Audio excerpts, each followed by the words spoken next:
আমরা প্রায় 3 বছর আগে পাঠাতে গেলাম, সেখানে এক রাত থাকার পরেই ওরে চুলকানি জ্বালায় আমরা আর থাকতে পারতে আসি না।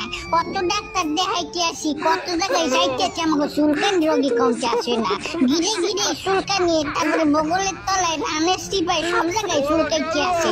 এত ডাক্তার দেখাইয়ে কোনো কাম হইতেছে না। শুধু ডাক্তার না, ডাক্তার, কবিরাজ, তারপরে আপনার ইঞ্জিনিয়ার পর্যন্ত দেখাইছি, কেউ আমাদের এই চুলকানি সারাইতে পারতে আসে না। এখন আমরা কি করবো ঠিক বুঝতে আসি না, কোথায় যাবো, কি করবো, এই চুলকানি রোগী কমতে আসে না।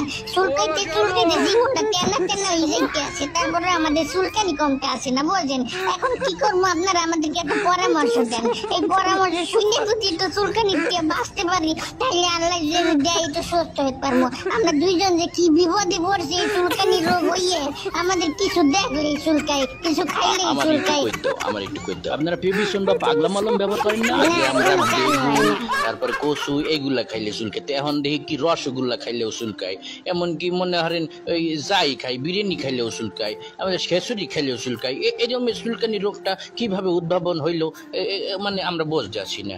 এই চুলকানি রোগটার বিরুদ্ধে একটা ব্যবস্থা করতে হবে। এই কারণে আমরা 160টা কবিরাজ লিস্ট করছি, তাদেরকে দিয়ে আমরা আমাদের এই চুলকানি চিকিৎসা করাবো, দেখি সুস্থ হতে পারি কিনা। যদি সুস্থ হয়ে যাই তাহলে আমরা আবার প্রেসক্রিপশন করে জাতিকে জানাই দেবো ইনশাআল্লাহ। হ্যাঁ, খুব কষ্ট যে বলো, থালা দিয়ে দিয়েছে, খাবার দিচ্ছে না, শোনা গো আমার।